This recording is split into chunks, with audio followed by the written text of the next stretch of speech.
today are real, and they're very serious.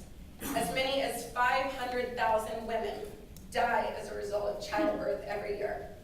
Approximately 9 million children die under the age of 5. Every 30 seconds, malaria kills a child in Africa. And the number of people living with HIV/AIDS worldwide grows by 1 million every year. But what those headlines and stories sometimes miss is the ever-growing interest of people in our generation to take on these global health challenges. I would probably say end of 2008 was not the ideal time to start a nonprofit, but we have been successful at it, and at the same time, we were thrilled to start this nonprofit at that time because so many people were rethinking their career choices. So many people with really unbelievable skills were thinking about if they wanted to continue working in the field that they were working. So the talent of our fellows and the talent of our applicants is really outstanding. So we were actually really excited to start an organization. I mentioned that I was really lucky to travel with my parents in 2003 to Africa, and that was really probably the first time that I had seen health interventions really making a difference. And since then, I was very lucky to sort of tag along with my parents on other trips that they were taking around the world. And I was completely inspired by their commitment, but also really inspired by the people and the work that I saw going on these. My mom has been a huge inspiration. And it's very fun because she obviously understands the work that I'm working on, and as does she understand the work that Jen is doing. So it's very easy for all of us to talk about what we're growing up. I mean, I think that, I don't know if that's generational or what, but we grew up seeing our parents involved in a lot of different organizations and a lot of different service. And the church where we went, there was always service opportunities, whether it was, feeding the homeless. And I remember in high school, to graduate from Austin High, you had to have done a certain amount of community service.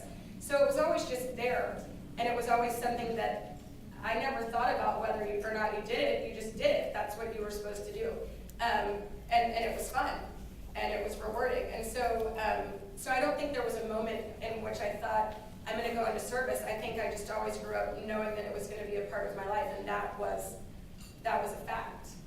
I was in college. I was a sophomore, and I was in my dorm room at Yale, and I felt shocked, just like everybody else did. I mean, I know that I found out the same way that anyone else did. Our alarm clock went off in our dorm room, and my roommate and I were waking up, and the radio announcement was about it, and we had no idea. We thought it was just an accident.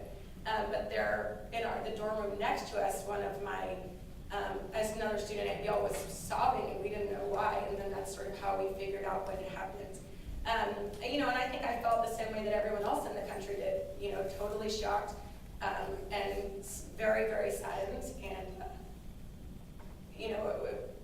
same as my parents, same feelings all of us had, was just sort of shock, and then also knowing at that moment that my dad's role as president was going to be very, very different based on that day.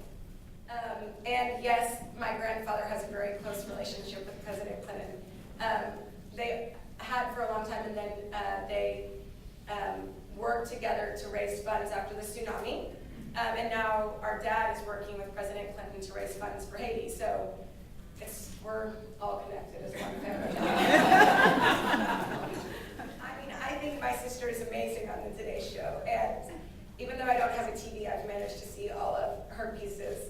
And she's actually in New York a lot to do the filming of the Today Show, so I go and stay with her at her hotel, so I can use that television. Or I can see them on the internet. But I think they've been really great. I think Jenna was born an entertainer, so it's perfect. Studies have come forth showing lifetime earning power depending on what college you went to. And